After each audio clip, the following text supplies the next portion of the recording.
Yeah! Boom, bam! Tony TNT. Sounds of Snapbacks and Flat Caps. This is your host Rob. Mr. Dan Blake Voice is not here this week. You can follow him on all the socials, which is Dan Blake Voice. But this week we're joined by a couple of guests actually.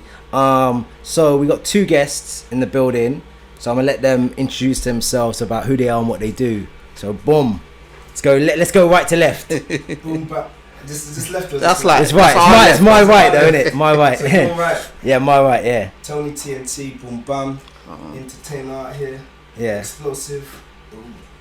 Artist, creative content maker. Yeah. All of that. everything. Everything. Trying to fit everything in. Boom, Yeah. bam. Yeah, my name's Ironik or DJ Rush. Like, am I going too close? Yeah. Ironik or DJ Ironik, people call me. Producer, DJ, artist. Same as you, bro. A bit of everything. Anything to do with like art, creative vibes. Especially within like the UK urban music scene. You know what I mean? So yeah. That's good. We do talk about music quite a bit here as well. It's because it's just the natural progression because we get different people on the pod. But yeah, UK music always comes into it somehow because obviously you know I got my show, The Best of British. Tuesday always evenings. supporting my bro. Trust That's me, it, man. And and so we always touch on that quite a bit though. I think the last thing we spoke about, I would say, is UK controversy. We had Scorcher released from jail quite recently. That's my guy. Yeah, and he's from North, innit? He's from North, North, Scorcher, so he's come out and he's just straight in the studio. Straight. We talked I've about been in the studio. You worked with him before? Yeah, I've been in the studio. Like I said, I'm getting into a bit of A&R, and so doing some stuff behind the scenes. Let's get in with artists, getting them producers, beats, whatever. So I've been working with Scorcher the last few weeks. He got some bangers coming, man. He's got a summer banger coming. That's mad. Yeah, trust me. Yeah, because we were talking about it before, and we were a bit like, because he's been gone such a long time. Yeah, music has changed so much. It has, yeah. But you see, like Scorcher, maybe I'm biased because he's one of my favorite MCs of all time. He's in my like top 10, and he's North London. You get me? But I feel like he can adapt to any style, any sound. Like he's done. Obviously, the Girl Them songs. He comes from the movement, which is straight lyrics. Course, you know what I mean? I think he can. He's one of them artists or MCs that can adapt. So it's a bit of a mad one, yeah. It's good. It's an exciting time, man. I think what's important is that a lot's happened, and I know that you've been doing it for like for ages, isn't it? Yeah. So man. you've kind of seen the whole signs, you've seen the whole kind of emerging of different genres, you've seen people go to superstardom, like every part of everything. It. Every part of it I've seen. I've studied it from. I can blame my mum really. Like she got me into it from jungle, and then going into garage music, listening to Heartless Crew and Pay As You Go, and then going into grime, and then going into like my era, the pop commercial era, then to now Stormzy's era. Like studied it proper man. So yeah, it's crazy. I love it though. Like I love like it. Storms as well. Like that's another thing. Like you've seen the Tiny Tempers, and then you've seen the Stormzys. Yeah. There's all different worlds. Like you said, I've seen it come. I've seen artists get signed. I've seen them go. Seen the evolution, bro. And like even like you said, Stormzy, seeing him on the Glasgow stage the other day was mad, bro. Like mad proud watching it. You know them ones. Like it's a pinnacle moment. I remember watching it, just being transfixed by it, just about what it represents. It's like literally, you know, when I've got a feeling it's one of those situations where you can, like, years to come, people are gonna ask you where you were or if you went, when you and was what watching, it was like. Yeah, it's crazy, man. It's mad, it makes you think. A main stage as well. Yeah. You look back to like you said, like the jungle era. From that to now. Eskimo dance from grime MC spitting and Eskimo dance or sidewinder, fighting over the mics to like main stage, and Stormzy was performing some gritty tune. Like he was performing proper. Like he done the commercial, but he was performing real grime on that stage. He came out to know me from. Like it was real king business. You watched it though, yeah? Yeah, he's we need to watch it, bro. He's sick. Watch it on the playback and stuff. I'm telling you, man. He's a real bad man. You need to ask Carlos, innit? You know them ones. Ask Carlos, man. Hey, you know, bro, that's mad that he even performed that, because I know most of that crowd didn't know what was going on with that. Even with the clip, because he played the Gets clip in it before he performed that tune. They're gonna look back now on YouTube on and grime. say, okay, what's he talking about? And then they're gonna look back years down. Yeah. That's what's amazing about it. Like, if people don't know much about grime, and that's what I was even saying to my friend the other day when we was watching it. Like, bare people might not even know Stormzy, or they probably know Stormzy but might not even know them tunes, but watching him on that stage will make you get into Stormzy or grime music, you know what I mean? And even the Dave and that Alex kid or whatever. Oh, like, Alex from Glasgow. That's another controversial Alex thing. from Glasgow. Alex from Glasgow. He's gonna get a record deal, isn't it? Yeah, he's got a Boohoo deal. That's so mad, bro. But I can't even internet is undefeated, isn't it? It's undefeated. It's fully undefeated. Of the viral, and that's how you can get it. But it's mad. I don't think it's. I mean, it's cool. It's an experience for like if I'm 15, I do that, I'll be like, oh yeah, it's great and all the rest of it. But you really gonna be bothered? I mean, everyone's forgot 30 coming fast, isn't it? Yeah, that's the thing. Like, see? It comes and goes, bro. But he made his money. He made it. Did he make enough to be able to just? Because he might get taken in and then forgotten about and thrown out. You know them ones. More money than the guy that made the video. True. Yeah. True. Yeah. He released a music video though as well. You know that, innit? Yeah. Yeah, that's what I'm saying. No, but it's just. It's crazy. You know what is about Stormzy as well is that it's his brand as a person. 100%. Like people really buy into him. Humble. I mean, I do. I mean, he's just like he's entertaining, but he doesn't play the fool. Do you know what I mean? 100%. Yeah. He doesn't take it, but at the same time, he's still humble. He stands his ground, and he just he goes for what he represents, and I respect it highly. Ones. Yeah. I think now in the social media era, in the interviews that are on YouTube, you can kind of delve deeper into the artist. Yeah. So a lot of people are kind of connected to him more than because of the online presence and stuff. Yeah, that's true. Yeah, that's important, man. And he's not like in your face online. Like he's not always like putting out things, but when he does, it means something, or he's saying something that man listen to. You know, and he ghosts as well. He comes off the socials and stuff, and that stuff's important, man. Very. We were speaking about it on a pod a few weeks ago about digital detoxes and stuff because, like we know, it's a different generation of consuming music, and one of it is the kind of social media influence. So like we're talking about Alex from Glasgow. Yeah. Alex from Glasgow, imagine. That's his name now. It's like an artist. Alex from Glasgow, bro. Bro, he's verified on the gram now. Yeah, and on Twitter. And on Twitter. He's got 120k. Bro, it's all mad, bro. Like, it's crazy. I need a social media detox though. I was like, who's this guy? Out of nowhere, I'm like, who's this guy from Glasgow? Yeah. And then he's on Good Morning Britain and did you see the controversy saying that like if that was a black guy up there, they wouldn't have had them on the news the next day, and like they won't be like raving about it so much, like only because it's a white kid. They were from like Somerset. And like, Piers Morgan was like, love rap music, keep doing your thing. And the other day he was like, I'm not representing this rap thing. Or drill, this drill. You know what I mean? Like it's a bit controversial. It's one of them ones where. We know innit. Yeah. We know innit. We know what you say. It's like you ever see that interview with AJ Tracy that he had.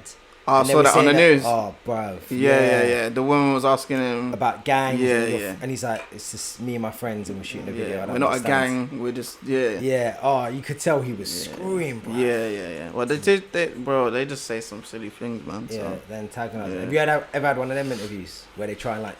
I haven't, you know. Because you're a different sort of artist, though, innit? Really. Yeah, I don't think they've ever put me in that box. I remember when I had one of my biggest records, Stay With Me, they were putting that in the papers as like the anthem for Broken Britain, and because at that time there was a lot of knife crime, but there was a lot of people saying that song was like, I don't know, bringing a bit more peace. Yeah, something different. I weren't really. Positivity. Yeah, so I've always kind of had a bit of positive energy around my name, but when I went through my incident, when I got stabbed outside my house, that kind of brought a bit of stigma, and then a few journalists asked a few different kind of questions. Yeah, they were trying to dig, and like, but I had nothing to do with it, so I didn't know not much. That's the situation. And you know what's crazy is that obviously now that's a huge issue about knife crime, but ironically, you're you're not an artist, like you're not to say drill artists are like from the road and all about this life and all. But I don't bring that. You're not. That's not what you're about. Nah, so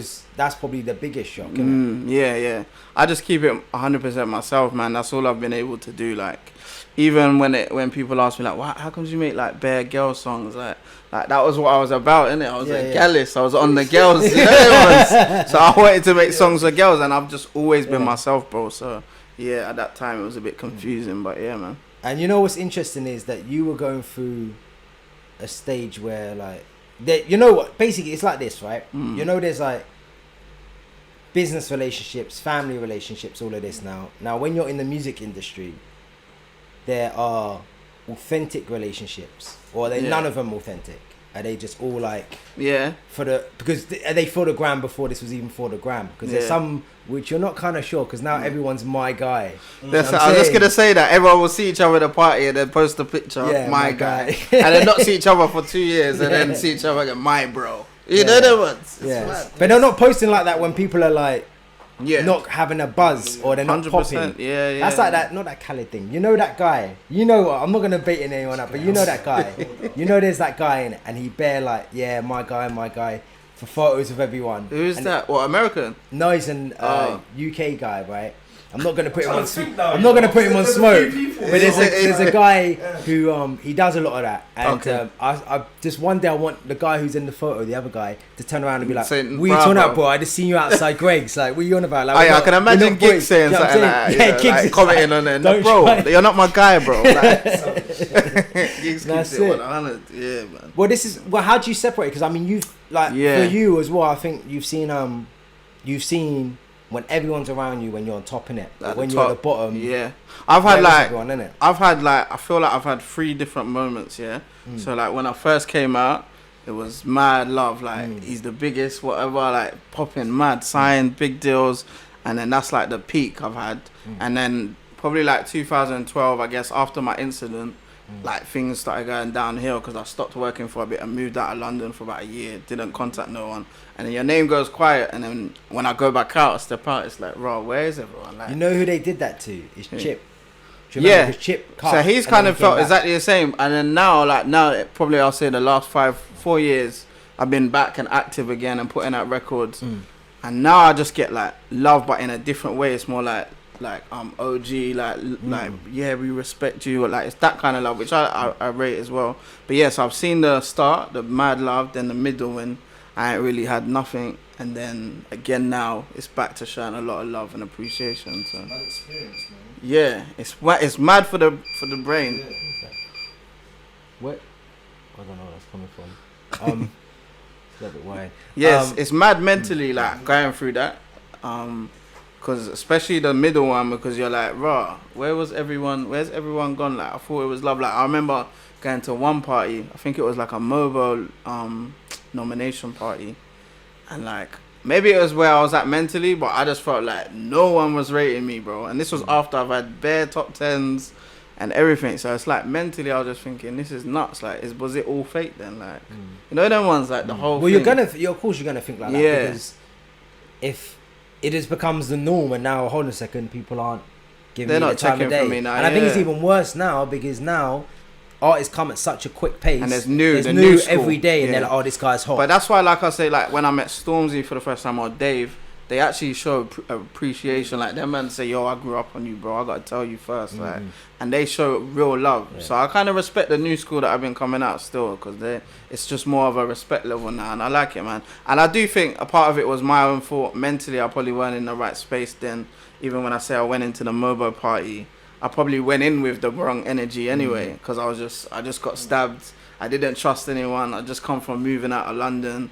You know what I mean? So mentally, I probably weren't in the right space anyway. Sorry, go on. It's a lot mentally to do this. Yeah. You know? Trust me, bro. Like Chip, like you said, Chip's been through his moments. I've seen him go on Twitter, and he's, you know what I mean, ranting, and he's had his moments where I know he was like talking like, you know what I mean, depression talk and that, and Stormzy, and you know what I mean. I think we all go through it. It's hard, bro. I reckon like that's why it's important that, you know, men in general talk. Yeah, 100. Talk about the issues. Have more unity.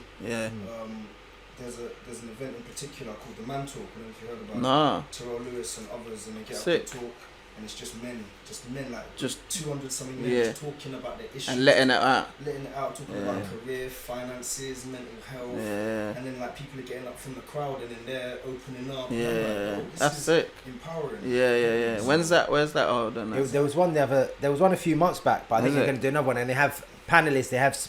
I think they had Chucky online from Halfcast on there. Sick, yeah. They had Terrell Lewis, like you mentioned. That's sick. Councillors and stuff. Yeah, that's sick, man. That's needed. That's definitely needed, man. I think it's even more important in the industry that we're in as well, because there's so much like machismo and so much flashy stuff, and then there's so much like hyper masculinity in a way. Definitely. Mm. Like it's this very, especially if you're a young kid and you haven't really got guidance and you're getting guidance from the wrong place. It's a difficult place to be in, right? It is. Luckily, like, my mum, she's been a big help to me. She was my manager at the start, and when I moved out, she was on the phone to me like almost every day, just like making sure I was on the right path, making sure I was alright mentally, and just my friend, like my group of friends, like you said, like it's important to talk to your friends or your guys, your man them.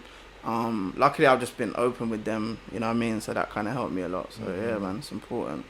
It's important to have the right people around you. Yeah, right team. I think that's important as well. And I think it's about, like you're saying, like limiting negativity and negative people and toxic 100%, people.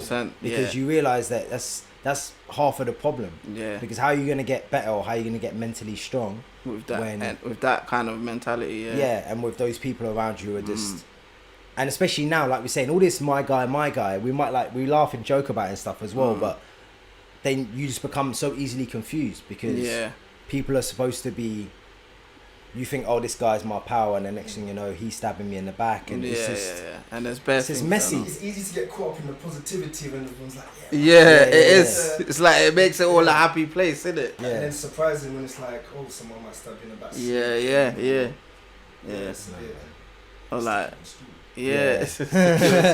I've had situations where like we had that my guy thing and all that, and then you hit man up for a tune or something, and man's like, oh, I don't know, my bro, you know you know what it is, Thursday's not good for me, Friday I'm kind of like Saturday, not so even. it's like we show each other love for the gram, but then behind the closed doors, man, them don't really want to show man love, like.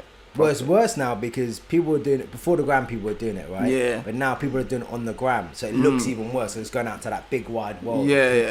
Making connections. Just and connecting that whole, mental health and social media as well. It's like everything's amplified. So it is. More important, we need the right people around us. The good people around us to be able to talk to the unity. Yeah. I think you're right about the social media thing, because we speak about social media on here like all the time because it's so crazy. Like, it's a tool that people don't really know how to use, And I think it's a dangerous thing because people are only posting the best bits. They're not posting the downside, so you feel like you're not. You should be like this. You should be like this guy. My manager was talking about that the other day, because people are only posting the lit side of their life. They're not sharing them. So people might be sitting back at home looking at that thinking, bro, my life is mad because he's living, you know what I'm saying? But literally everyone's going through issues behind the closed doors, but we're not going to post that on the gram, them ones. I think I will say something though, some people are now posting more vulnerability stuff. Opening up a bit. Just gently and stuff, because I think that's important to do, because when you start doing that, people are like, oh, okay, cool, like I'm not the only person who feels like this. Other people feel like, and that's where things like the man talk you mentioned earlier. I want to try and do that a bit more as well, to be fair. Like as I'm getting older, I feel like man's just an open book now, them ones. I just want to let everything out, like even talking now, like I love this, just having a conversation, and just I'm open to talk about whatever, or just mention anything that I've gone through, them ones, so other people can learn from it, or you know what I mean. Everyone's got their own journeys, and it's like a lot of people's journeys are similar. Yeah, exactly. In terms of certain things that they might have gone through, ups, downs. Yeah. Especially in this field. More than anything, I think, because like the pattern, the music might change, but the pattern will still. Do you know what I mean? Stay the same. Even if you're talking about like actual like rock stars and stuff like that, you still get the vultures. You still get this. You get problems with money. You still get all these things. Everyone goes through it. I was saying to my friend the other day, I was saying that I'm glad that I grew up with half and half. So like half my life I had social media and half my life I didn't. Them ones. Perfect era. Like, the youngsters, they only know social media, so the clout level that they're trying to get to is mad. Clout word is crazy. You know about that clout word, man. So I feel bad for them in a way, because like I said, they don't know, the previous era. So it's like, the social pressures that they have, even more. It's actually peak. It's actually mad, bro. Like, we can turn off our phones and actually live a normal life. Like, we're calm without it. You know what I mean? But the youngsters, like, they only know Instagram and Snapchat. Like, it's mad. Like, do they even know how to conversate? I don't know, bro. I think like, this is part of the problem. I think this is a part of the problem why a lot of people are getting into so many conflicts, because you don't know how to communicate with people. For real. So you're just, because you're so used to talking to people through that. Yeah. Like, human interaction is hard. Yeah, it's awkward. You know, and I think that's, I think, like I said, like, the event mad. is, like, sick for doing that, because I don't know, man, like you're saying, I'm part of you, like, as well. I've not had social media, I've had social media, so I've always been able to talk to people normally and whatever, but I think now people, and on top of that, people's insecurities are in there, because you're talking about, like we're saying, about people living their best life on the ground, and you feel kind of way about yourself, so when you go out into the street, you don't really want to talk to people. It's like, crazy. Man, them probably don't even move to girls no more. I don't know. Crazy. Just in DMs, man. DMs. Just DMs or Tinder, like, it's mad. Instead of meeting a girl on the street or in a club, they're on Tinder. Just swipe. Yeah. People don't, you know what, to be fair, I don't think people know how to meet girls, like, on road. Like, when I was, like, young, it used to be like, yo, like, look at her, boom, let's go chat to her, that kind of thing. Her, now it's just like, man's just looking for love, you know. For love, or you just pre-gram. You see her in person and then go pre-gram. That's crazy. We're getting into that era now, everything's just there on the phone, everyone's just in this. You know, don't know anything could be going on one side, could be blowing up around just you, all on the this. phone. Can you imagine if the government was like, you know what, I'm gonna lock off the internet on a Sunday, so everyone has to. Man. You know, imagine if everyone has to talk. Well, you know, it's when Instagram and what went down? Mad. WhatsApp and Instagram went down the other day, right? It was mad. Everyone was like, "Oh my god!" Everyone went over to Twitter. To check if that's and they're like, "Oh, I see one tweet and one guy goes, oh, since the ground's been down, I went downstairs and talked to my family. They're actually safe, you know. They're actually kind of alright still. Like, that is nuts. That is bad. Well, like, it's like what I said before. I don't have my phone in my bedroom, for example. I always leave my phone in the kitchen. For real? I never have it like before I go to bed, and I don't have it when I wake up either. Well, how do you set your alarm though? I got an alarm clock. That's mad. An alarm clock. Alarm clock is mad. What's that? Like, bro, the youngsters don't know what an alarm clock is. It's literally like a little grey thing with the time. You set what time you're gonna go up. Boom, that's it. That is mental, bro. I rate that though. Yeah, put that in. So I leave that in the kitchen. I leave the alarm clock in my bedroom. I don't have any screens in my bedroom at all. And then I have no TV, nothing. No. I just work out the living room, and then my phone's in the kitchen. And sometimes, like when I go to the gym, I don't even take my phone. I might even try that, you know. First generation iPhone I got. So I got like Mixcloud on there, all the listening stuff. I bring that to me with the gym. I rate that still. If there's like a legit emergency, you can't get hold of me, and you can't get hold of my missus or my mum or anything like that, ain't an emergency, G. Do you know what I'm saying? Like, it's really not, bro, but you're just gonna have to wait. And you know what it is when you're asleep, you know when you're like asleep for like 8 hours or whatever, and if there is an emergency and your phone's not in your room, they've waited 8 hours anyway. So like another hour. And my phone's more time on silent anyway, so I wouldn't hear it while I'm sleeping. Yeah, so I think it's important to start your day good and end it good. Yeah. So you shouldn't be looking at your phone at like bright lights. Yeah. Stuff like that. I got dimmers in my flat, bruv. Dimmers.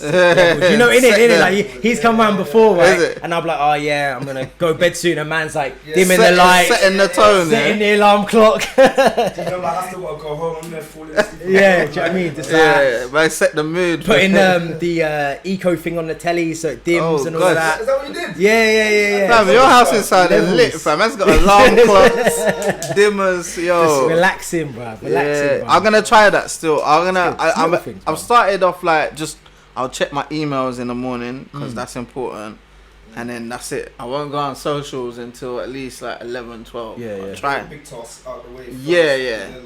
You know what I mean? Just work, focus, and then if nothing else, then I won't check socials. What about training? You exercise, your gym? I try and because it's hard, bro. I'm always on the road. I'm always doing shows, so it's hard to like eat good meals when I'm on the road, like because there's nothing at service stations really that's good.